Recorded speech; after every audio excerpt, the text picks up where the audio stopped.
Begitu banyaknya cerita tentang kasih-Nya yang sempurna. Marilah kita memberi dunia teladan Kristus di dalam kita.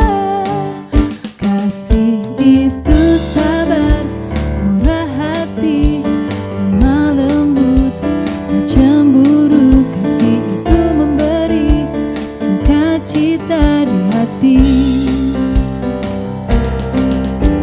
Begitu banyaknya cerita tentang kasih-Nya yang sempurna. Apabila kita memberi dunia teladan Kristus di dalam kita. Begitu banyaknya cerita tentang kasih-Nya yang sempurna. Apabila kita memberi dunia teladan Kristus di dalam kita. Kasih itu sabar, murah hati, lemah lembut, tak cemburu. Kasih itu memberi sukacita di hati. Kasih itu memberi sukacita di hati. Kasih itu memberi sukacita di hati.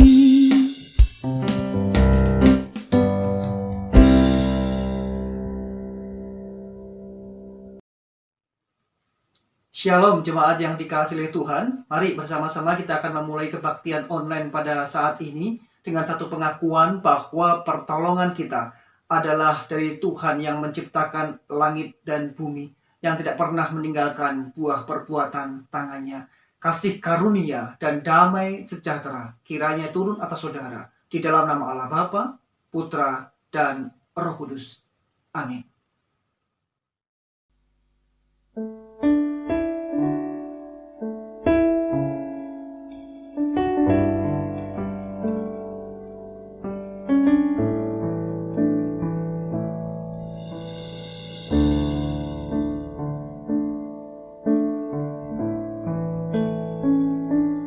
Ku tahu Bapa peliharaku, Dia baik, Dia baik. Ku yakin Dia selalu sertaku. Dia baik bagiku.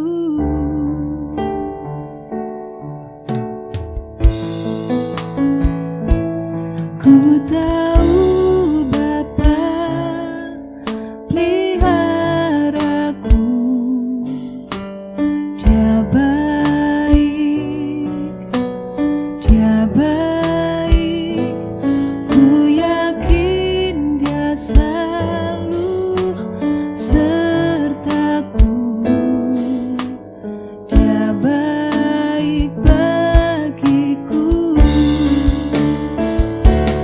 Lewat badai cobaan, semuanya mendatangkan kebaikan. Ku tahu Bapa peliharaku, Dia baik bagiku.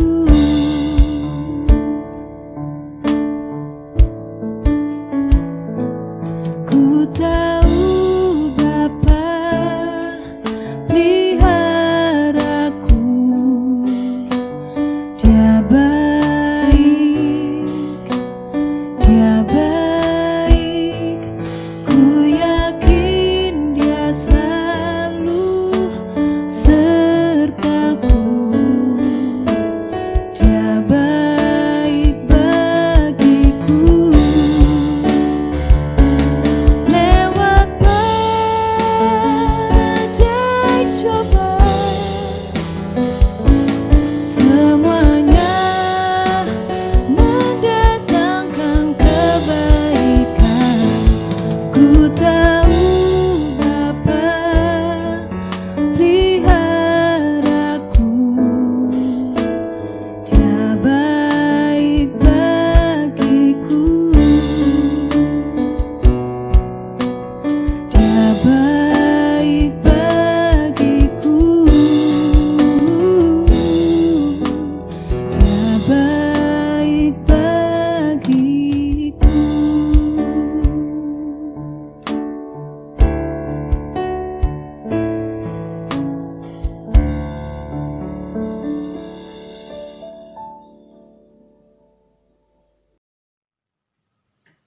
Jemaat yang dikasihi Tuhan, sebelum bersama-sama kita akan merenungkan firman Tuhan, saya mengajak kita untuk berdoa. Sekali lagi, mari kita berdoa.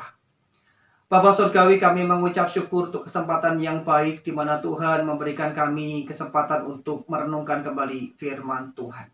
Tuhan, tolong setiap kami, buka hati pikiran setiap kami ya Tuhan, mampukan kami mengerti firman-Mu dengan benar, menyimpan firman-Mu, dan Engkau mampukan kami, ya Allah Roh Kudus, menjadi pelaku kebenaran firman-Mu. Kami sambut firman-Mu ya Tuhan dengan penucapan syukur di dalam nama Tuhan kami, Yesus Kristus.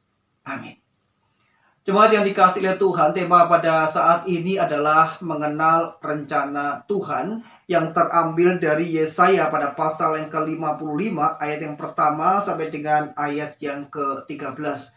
Yesaya 55 ayat pertama sampai dengan ayat 13, kita akan bersama-sama memperhatikan firman Tuhan ini. Demikian bunyi firman Tuhan. Ayo, hai semua orang yang haus, marilah dan minumlah air. Dan hai orang yang tidak mempunyai uang, marilah, terimalah gandum tanpa uang pembeli, dan makanlah.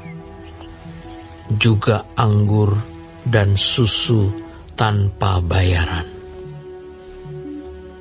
Mengapakah kamu belanjakan uang untuk sesuatu yang bukan roti, dan upah jerih payahmu untuk sesuatu yang tidak mengenyangkan?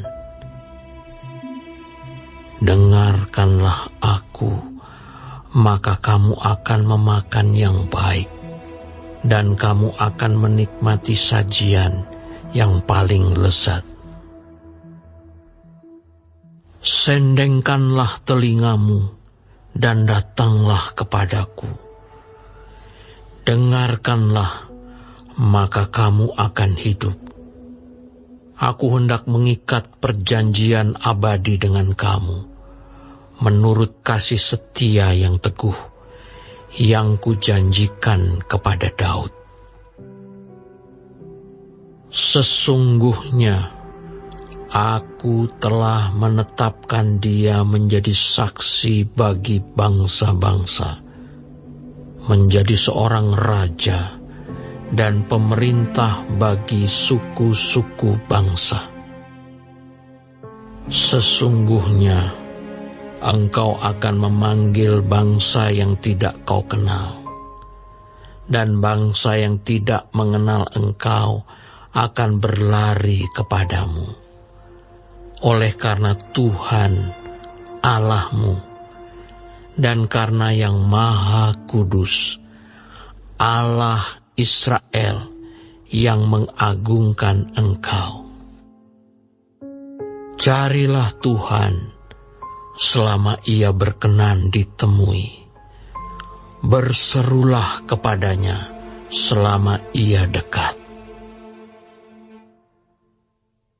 Baiklah orang fasik meninggalkan jalannya, dan orang jahat meninggalkan rancangannya. Baiklah ia kembali kepada Tuhan, maka Dia akan mengasihaninya, dan kepada Allah kita, sebab Ia memberi pengampunan dengan limpahnya. Sebab rancanganku bukanlah rancanganmu, dan jalanmu bukanlah jalanku. Demikianlah firman Tuhan. Seperti tingginya langit dari bumi, demikianlah tingginya jalanku dari jalanmu, dan rancanganku dari rancanganmu. Sebab seperti hujan dan salju turun dari langit dan tidak kembali ke situ, melainkan mengairi bumi, membuatnya subur dan menumbuhkan tumbuh-tumbuhan, memberikan benih kepada penabur dan roti kepada orang yang mau makan. Demikianlah firman-Ku yang keluar dari mulut-Ku. Ia tidak akan kembali kepadaku dengan sia-sia, tetapi ia akan melaksanakan apa yang Ku kehendaki, dan akan berhasil dalam apa yang Kusuruhkan kepadanya. Sungguh, kamu akan berangkat dengan sukacita, dan akan dihantarkan dengan damai. Gunung-gunung serta bukit-bukit akan bergembira dan bersorak-sorai di depanmu, dan segala pohon-pohonan di padang akan bertepuk tangan. Sebagai ganti semak duri akan tumbuh pohon sanobar, dan sebagai ganti kecubung akan tumbuh pohon murat, dan itu akan terjadi sebagai kemasyuran bagi Tuhan, sebagai tanda abadi yang tidak akan lenyap. Sampai demikian bacaan firman Tuhan. Yang berbahagia setiap kita yang boleh bersama-sama menyimpan firman Tuhan dalam hati, serta yang melakukannya dalam kehidupan kita hari lepas hari. Saudaraku yang dikasihi oleh Tuhan, berbicara mengenai mengenal rencana Tuhan tentunya tidak mudah bagi setiap kita. Ada banyak hal yang tidak kita pahami setiap rencana-rencana Tuhan dalam hidup kita. Ada banyak misteri, ada banyak pertanyaan mungkin yang telah kita ucapkan selama ini, yang telah kita haturkan kepada Tuhan. Tetapi ada satu penggambaran yang menarik untuk kita lebih lagi memahami tentang rencana Tuhan ini. Mari bersama-sama kita akan saksikan ilustrasi penggambaran mengenai rencana Tuhan. Rencana Tuhan adalah yang terbaik. Alkisah ada seorang nelayan yang sedang mencari ikan. Tiba-tiba hujan badai datang, kapalnya terombang-ambing di tengah badai, dan hancur menghantam batu karang. Beruntung tidak jauh dari sana, ada sebuah pulau kecil. Si nelayan pun segera berenang ke pulau tersebut. Ternyata itu adalah pulau terpencil di tengah lautan. Dia tidak bisa melakukan apa-apa selain membangun gubuk darurat sebagai tempat berlindung.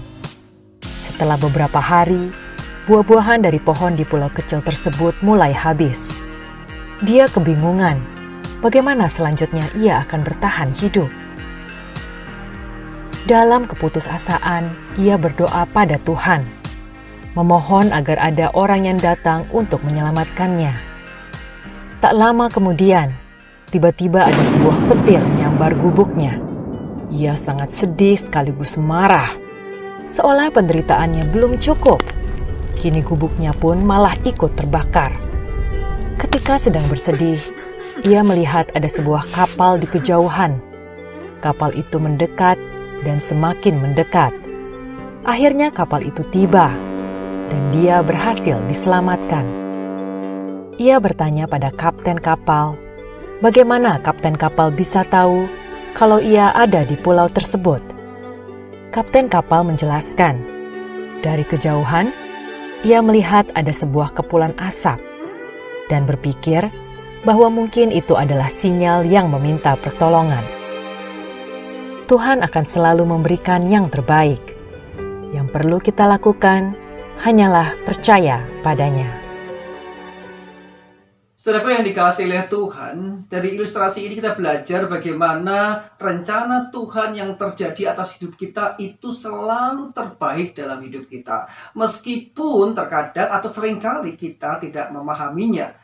Kalau kita melihat tadi kisah yang telah diilustrasikan, kalau kita menjadi orang itu mungkin kita juga mengalami yang sama, kita melakukan yang sama. Kita akan teriak, kita protes, kita kecewa sama Tuhan, kita udah berdoa sungguh-sungguh sama Tuhan, tapi kenapa jawaban Tuhan justru malah gubuk itu yang terbakar? Tapi siapa sangka dari gubuk yang terbakar itu kemudian Tuhan berencana yang baik untuk mendatangkan pertolongan sehingga kapal penolong itu datang karena ada asap yang mengepul itu. Sekali lagi, pasal-pasal kehidupan yang kita jalani, bagian-bagian kehidupan yang kita jalani yang rasa-rasanya ini kok tidak baik, ini kok tidak mengenakan hidup kita. Kenapa Tuhan berencana seperti ini? Rasa-rasanya kita berpikir demikian atau kita protes sama Tuhan seperti itu. Kita sulit memahami rencana Tuhan dalam sepotong demi sepotong bagian kehidupan yang telah kita alami. Tetapi dari perenungan firman Tuhan pada hari ini kita mau belajar bagaimana sesungguhnya sikap hati kita mengenal, memahami rencana Tuhan tersebut dari firman Tuhan di Yesaya pada pasal yang ke-55 ayat yang pertama sampai dengan ayat ke-13 ini. Tetapi kita akan sama-sama memperhatikan latar belakang dari kitab Yesaya ini. Kalau kita perhatikan, kitab Yesaya terdiri dari beberapa bagian besar sehingga kita bisa memahami isi dari firman Tuhan ini secara utuh. Di pasal 55 ayat 1 sampai dengan ayat yang ke-13, apa yang terjadi atau latar belakang apa yang terjadi sehingga ayat ini kemudian Tuhan firmankan kepada Nabi Yesaya. Mari sama-sama kita perhatikan konteks yang terjadi pada waktu itu. Selanjutnya yaitu pasal 49 hingga 55. Kita diperkenalkan kepada seorang figur yang disebut hamba Allah yang akan menggenapi misi Allah dan melakukan apa yang gagal dilakukan Israel. Allah memberikan hamba ini sebutan Israel dan mengutus orang ini ke dalam misi untuk pertama-tama memulihkan umat Israel kepada Allahnya. Tapi yang kedua untuk menjadi terang Allah bagi bangsa-bangsa. Dan di situ dikatakan bahwa hamba ini dikuasai oleh Roh Allah untuk memberitakan kabar baik dan membawa kerajaan Allah atas semua bangsa. Kedengarannya seperti Raja Mesianik dari pasal 9 dan 11. Tetapi kemudian kita dapati cara mengejutkan tentang bagaimana hamba ini akan membawa kerajaan Allah. Dia akan ditolak dan dipukuli dan akhirnya dibunuh oleh bangsanya sendiri. Kenyataannya, saat dia dituduh dan dijatuhi hukuman mati, dia mati demi dosa bangsanya sendiri. Sang nabi berkata, kematian hamba ini adalah sebagai korban penebusan atas kejahatan dan pemberontakan orang-orang. Dan kemudian setelah kematiannya, tiba-tiba hamba itu hidup kembali. Dan kita mendengar bahwa oleh kematiannya, ia menyediakan jalan untuk membenarkan orang-orang, yakni menempatkan mereka dalam hubungan yang benar dengan Allah. Dan bagian ini diakhiri dengan menggambarkan dua cara bagaimana orang-orang dapat meresponi hamba ini. Beberapa akan meresponinya dengan kerendahan hati dan berbalik dari dosa-dosanya serta menerima apa yang dilakukan hamba Allah bagi mereka. Orang-orang ini disebut para hamba dan juga tunas. Ingat tunas kudus dari pasal 6. Mereka adalah orang-orang yang akan menikmati berkat kerajaan Mesianik. Tetapi ada orang lain yang disebut orang-orang jahat yang menolak hamba tersebut dan hamba-hambanya yang kemudian membawa kita ke bagian terakhir kitab ini, pasal 56 hingga 66, di mana para hamba tersebut mewarisi kerajaan Allah. Saudaraku yang dikasihi oleh Tuhan, kalau kita perhatikan latar belakang dari kitab Yesaya yang telah sama-sama kita saksikan tadi, kita boleh melihat bagaimana situasi kondisi bangsa Israel pada waktu itu. Pada waktu itu bangsa Israel lebih memilih untuk mencari atau melakukan rencana sendiri, mencari kepuasan sendiri untuk kemudian mengikuti keinginannya. Sehingga pasal 55 ini kemudian Allah berfirman membuka kembali, mengundang kembali bangsa Israel dengan satu penggambaran, ayo hai semua orang yang haus, marilah dan minumlah, satu ajakan, satu undangan yang Tuhan berikan kepada umat Israel. Lalu kemudian Tuhan memberikan satu perintah kepada umat Israel untuk kemudian berbalik kepada Tuhan. Kalau kita perhatikan di ayat yang ketiga, sedengkanlah telingamu. Atau di ayat sebelumnya dikatakan, dengarkanlah aku maka kamu akan memakan yang baik. Dan kemudian di ayat ke-6, carilah Tuhan selama ia berkenan ditemui. Berserulah kepadanya selama ia dekat. Saudaraku yang dikasihi oleh Tuhan, ini yang terjadi pada waktu itu. Bagaimana umat mulai menjauh, bagaimana umat mulai memikirkan apa yang menjadi keinginannya sendiri. Fokus hidupnya mulai bergeser, bukan lagi mencari Tuhan, bukan lagi berfokus kepada Tuhan. Kalau sudah sampai pada tahap itu, maka sudah dapat dipastikan orang tidak akan mungkin bisa memahami rencana Tuhan. Jadi kunci dari kita bisa memahami rencana Tuhan adalah bagaimana setiap saya dan saudara semua bisa terus senantiasa melekat mendekat kepada Tuhan dan terus senantiasa berdoa, berseru kepada Tuhan. Ajakan untuk bersama dengan Tuhan, ajakan untuk kembali kepada Tuhan, itu yang boleh menghantar umat untuk bisa memahami rencana Tuhan secara utuh. Kalau dilihat dalam kisah ini, sepertinya memang sepotong ada satu permasalahan, ada satu pergumulan yang dihadapi umat Israel. Tetapi Allah sudah merancangkan untuk mengutus hambanya menyelamatkan umatnya. Ini yang tidak bisa dipahami umat Israel pada waktu itu. Karena apa? Karena mereka sedang berjalan mengikuti kehendaknya sendiri. Saudaraku yang dikasihi oleh Tuhan, ketika kita bersama-sama punya kerinduan memahami rencana Tuhan, maka ini yang harus kita lakukan. Datang kepada Tuhan, menerima dan menghampiri Tuhan. Datang dalam doa, dalam setiap pergumulan-pergumulan hidup kita. Ketika Tuhan izinkan kita mengalami satu penderitaan, satu pergumulan hidup, bukan malah membuat kita semakin jauh sama Tuhan. Ketika itu yang kita lakukan, maka kita akan semakin susah dan tidak bisa menerima setiap rencana Tuhan. Bahkan setiap rencana Tuhan itu yang kita yakini yang terbaik dalam hidup kita. Kita seakan-akan tertutup oleh tembok yang tebal. Kita nggak mampu melihat itu. Bahkan kita nggak bisa merasakan bagaimana Tuhan sudah merancangkan yang terbaik dalam hidup kita. Ini yang dikatakan di ayat selanjutnya. Kalau kita perhatikan firman Tuhan di pasal 55 ayat yang ke-6 dikatakan, sebab rancanganku bukanlah rancanganmu dan jalanmu bukanlah jalanku. Demikianlah firman Tuhan. Setinggi-tingginya langit dari bumi, demikianlah tingginya jalanku dari jalanmu dan rancanganku dari rancanganmu. Bagaimana mungkin kita bisa memahami rencana Tuhan? Pencipta kita hanyalah ciptaan. Tetapi Tuhan bisa memberitahu setiap rancangan-rencana Tuhan itu dalam hidup kita ketika kemudian kita berrelasi baik kepada Tuhan. Kalaupun kita tidak bisa memahami rencana Tuhan dalam hidup kita, yakinlah satu hal, bahwa Tuhan memberikan rencana yang terbaik. Tuhan tidak pernah merancangkan rencana yang jahat dalam hidup kita. Dia selalu merancangkan yang terbaik dalam hidup saya dan juga saudara sekalian. Percaya saja.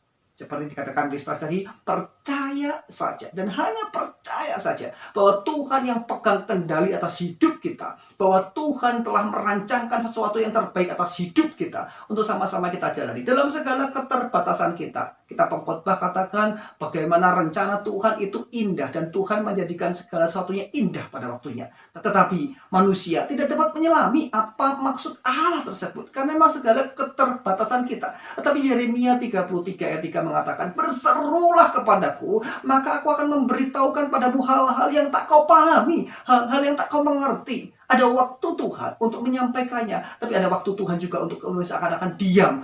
Ada waktu Tuhan untuk menyampaikannya kepada kita. Tetapi ada kalanya juga Tuhan sepertinya diam, tidak memberitahukan apa-apa kepada kita. Disitulah letak kita untuk meletakkan iman percaya kita kepada Tuhan.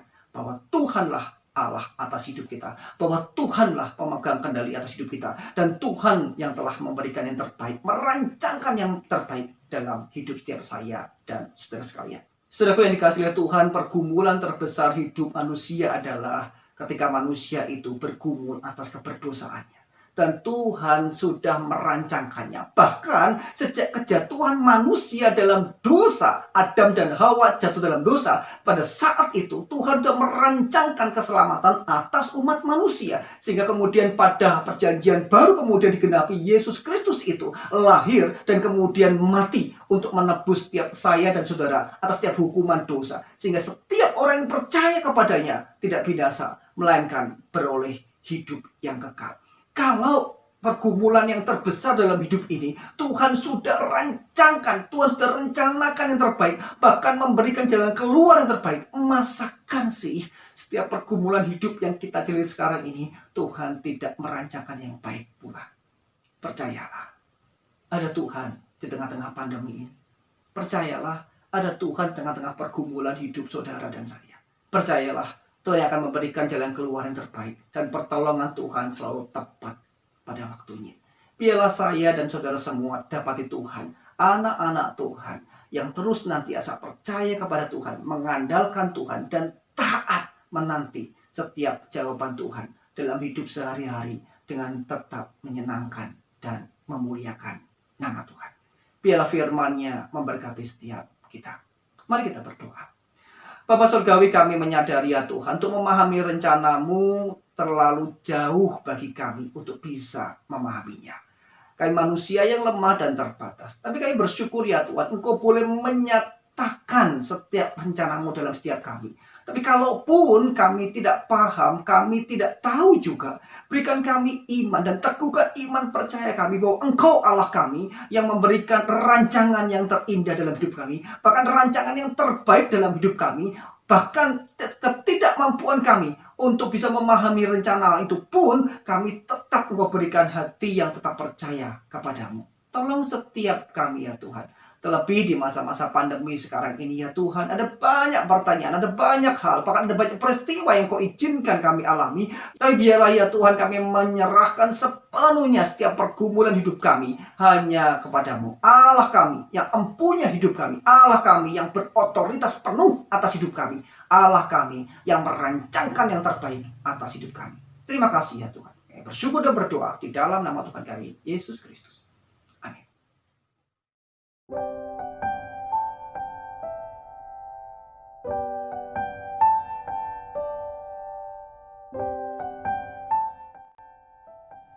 Pada kesempatan yang baik ini, mari bersama-sama kita satukan hati dalam doa. Mari kita berdoa. Bapa Surgawi, kami mengucap syukur untuk kesempatan yang baik pada saat ini. Di tengah-tengah ibadah ini kami boleh menyatukan hati kami dalam doa. Tuhan, kami terus berdoa untuk situasi dan kondisi bangsa ini. Kami bersyukur untuk penyebaran vaksin yang telah dilakukan. Kami terus berdoa ya Tuhan, biarlah setiap warga negara Indonesia boleh mematuhi protokol kesehatan dan boleh mendapatkan vaksin tepat pada waktunya. Dan biarlah vaksin boleh bekerja dengan baik sehingga bangsa ini boleh pulih, bahkan seluruh dunia ini boleh pulih dari pandemi ini. Kami berdoa ya Tuhan untuk sedang jemaat-Mu yang terkena dampak dari pandemi ini. Entah itu karena perekonomian, pekerjaan, atau karena studi pendidikan. Kiranya setiap pergumulan-pergumulan yang dihadapi sedang jemaat-Mu, Tuhan yang melawat setiap mereka. Tuhan yang memberikan jalan keluar yang terbaik. Tuhan yang menopang, Tuhan yang memberkati dan menyertai setiap anak-anak-Mu ya Tuhan.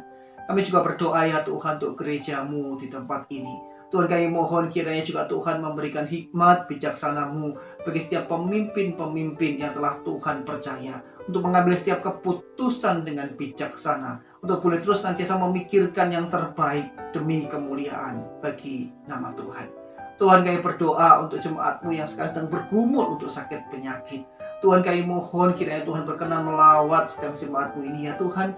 Engkau yang memberikan kekuatan, pemulihan, kesembuhan secara sempurna. Bahkan iman untuk terus nantiasa berharap dan bersandar hanya kepadamu. Terima kasih ya Tuhan. Setiap pergumulan-pergumulan pribadi kami lepas pribadi. Kami mohon Tuhan yang menolong, Tuhan yang memampukan setiap kami untuk kami terus nantiasa berharap hanya kepadamu. Terima kasih ya Tuhan. Kami alaskan doa, permohonan kami ini hanya di dalam nama Tuhan kami, Yesus Kristus. Amin.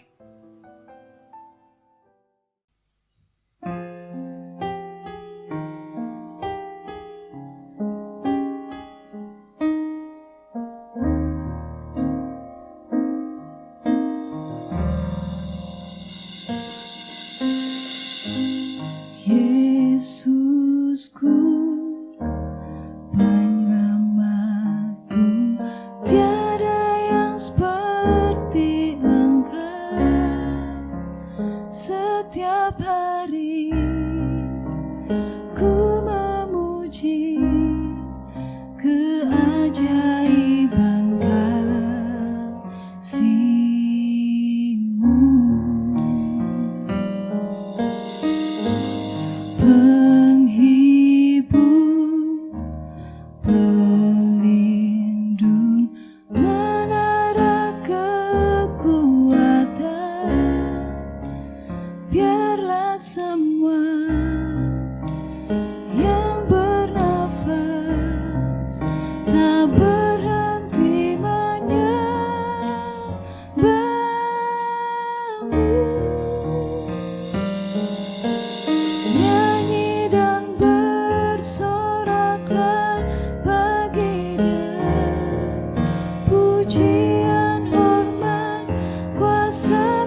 Jemaat yang dikasihi Tuhan, saya mengajak kita semua untuk boleh bangkit berdiri. Kita akan bersama-sama mengakhiri kebaktian online pada saat ini dan menerima berkat Tuhan. Arahkanlah hatimu kepada Tuhan dan terimalah berkat Tuhan. Damai sejahtera Allah Bapa yang melampaui segala akal akan memelihara hati dan pikiran saudara dalam Kristus Yesus. Dan dengan pertolongan Allah Roh Kudus, saudara dimampukan untuk terus nantiasa mengenal dan memahami rencana Tuhan dan mentaatinya mulai hari ini sampai selama-lamanya. Amin. Jemaat dipersilahkan untuk kembali duduk. Kebaktian selesai. Tuhan Yesus memberkati.